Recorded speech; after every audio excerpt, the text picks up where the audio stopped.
seorang pria misterius terlihat membuntuti mobil pria lain. Ia sengaja menabrak mobil tersebut, yang membuat pengemudi turun untuk mengambil foto sebagai bukti klaim asuransi. Tiba-tiba, pria misterius itu menusuknya dari belakang berulang kali, hingga pengemudi tersebut meninggal karena kehilangan darah. Keesokan harinya, seorang petugas polisi bernama Tesok dan asistennya sedang mengemudi menuju tempat kejadian perkara. Namun, dalam perjalanan, Tesok melihat sekelompok gangster berkumpul di depan sebuah toko mesin slot. Ia berhenti untuk memberi pelajarannya sebelum melanjutkan. Sementara itu, Zhang, seorang bos gangster yang memiliki toko tersebut, menelepon atasan Tesok. Zhang telah menyuapnya agar tidak ikut campur dalam bisnis ilegalnya. Atasan Tesok pun memerintahkannya untuk segera menuju tempat kejadian perkara. Di TKP, Tesok menemukan bekas tabrakan mobil, yang menjadi petunjuk awal motif pembunuhan. Saat diskusi berlangsung di kantor polisi, tim percaya bahwa ini adalah kasus pembunuhan kecil karena dompet korban hilang. Namun, Tesok menyatakan bahwa pelakunya adalah seorang pembunuh berantai. Ia menghubungkan kasus ini dengan pembunuhan lain yang memiliki pola serupa di sekitar wilayah tersebut dalam beberapa minggu terakhir. Sayangnya, Tesok belum memiliki cukup bukti untuk mendukung teorinya, sehingga atasannya melarangnya melanjutkan penyelidikan. Meski begitu, Tesok tetap bertekad untuk menemukan si pembunuh. Di sisi lain, Zhang bertemu dengan saingannya, Sangdu. Sangdu ingin memasuki wilayah Zhang untuk membuka toko judi baru dan menawarkan kerjasama untuk memperluas bisnis mereka. Namun, Zhang, yang tahu niat Sangdu sebenarnya, menolak tawaran tersebut. Setelah pertemuan itu, Zhang menyetir pulang sendirian. Dalam perjalanan, pembunuh berantai itu muncul dan menabrakkan mobilnya ke mobil Zhang. Melihat mobilnya tidak mengalami kerusakan berarti, Zhang memutuskan untuk membiarkan pria itu pergi. Namun, saat Zhang hendak kembali ke mobil, si pembunuh menyerangnya dengan pisau, mengakibatkan pertarungan sengit. Zhang ditikam beberapa kali, tetapi berhasil menusuk si pembunuh di dada. Merasa terancam oleh kekuatan Zhang, pembunuh itu melarikan diri dan mencoba menabraknya dengan mobil. Tidak puas dengan usahanya yang gagal, ia pergi ke pedesaan dan membunuh seorang pria tua. Sementara itu, Zhang dibawa ke rumah sakit. Insiden ini memicu rumor bahwa Sangdu adalah pelakunya, sehingga terjadi perkelahian besar antara dua kelompok gangster. Setelah sadar, Zhang menyatakan bahwa pelakunya bukan Sangdu. Ia memerintahkan anak buahnya untuk menemukan mobil si pembunuh. Tesok, yang mendengar kejadian ini, mengunjungi Zhang untuk meminta kerjasama. Namun, Zhang menolak bantuan Tesok karena ingin menangkap penyerangnya sendiri. Tesok kemudian menyelidiki lebih jauh dan menemukan bukti tabrakan pada mobil Zhang, yang mendukung teorinya tentang pembunuh berantai. Di malam yang sama, si pembunuh kembali beraksi. Ia membunuh seorang pengemudi truk dan mencuri kendaraannya.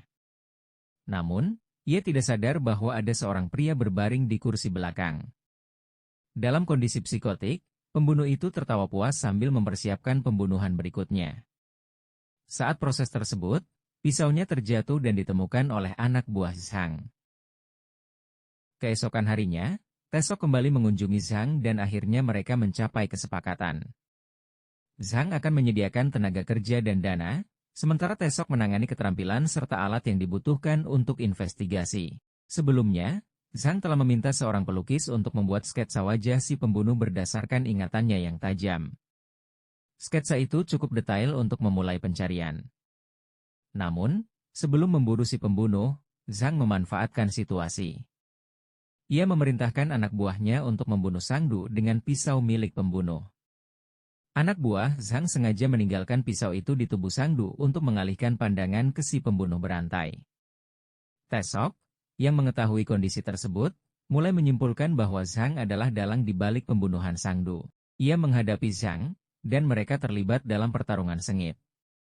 Meskipun Tesok mencoba melawan, ia kalah karena Zhang terlalu kuat. Namun, Tesok memutuskan untuk menangkap pembunuh berantai terlebih dahulu sebelum menyeret Zhang ke meja hijau. Keesokan harinya, Zhang dan pembunuh berantai tersebut hadir di pemakaman Sangdu. Secara diam-diam, si pembunuh memberitahu salah satu anak buah Sangdu bahwa Zhang sebenarnya adalah orang yang membunuh bos mereka.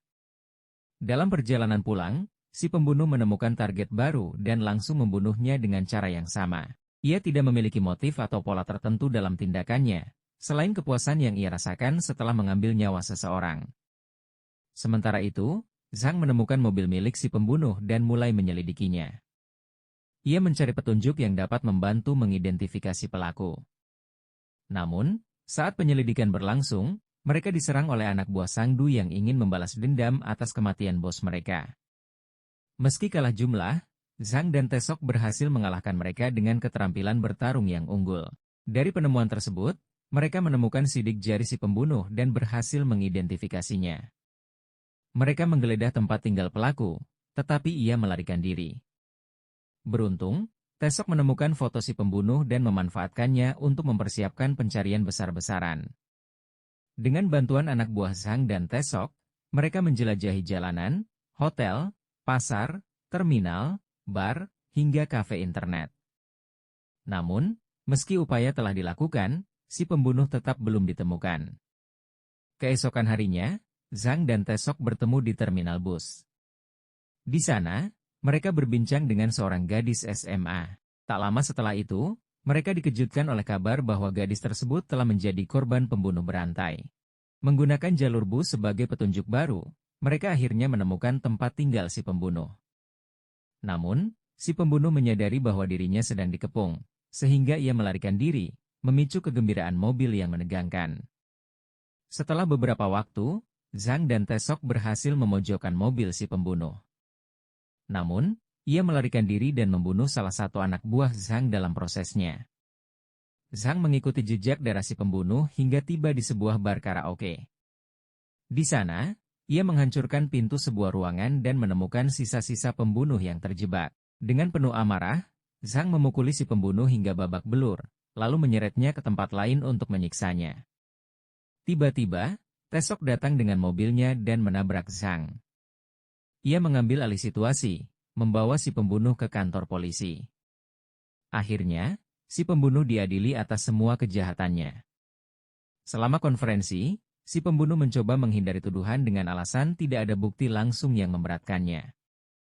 Namun, Zhang muncul di ruang sidang sebagai saksi kunci sekaligus satu-satunya korban yang selamat. Ia membawa sketsa wajah si pembunuh yang sebelumnya dibuat dan memberikan kesaksian rinci, didukung oleh bekas luka di tubuhnya yang sesuai dengan luka di tubuh si pembunuh akibat perkelahian mereka. Dengan bukti tersebut, si pembunuh dijatuhi hukuman mati. Meski begitu, Zhang juga dijatuhi hukuman penjara karena keterlibatannya dalam bisnis ilegal. Sebelum konferensi, ia setuju untuk menyerahkan diri dengan syarat ia dipenjara di fasilitas yang sama dengan si pembunuh.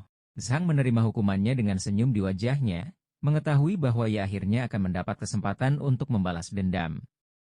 Sementara itu, Tesok dan mengumpulkan promosi atas keberhasilan mereka memecahkan kasus pembunuhan berantai ini.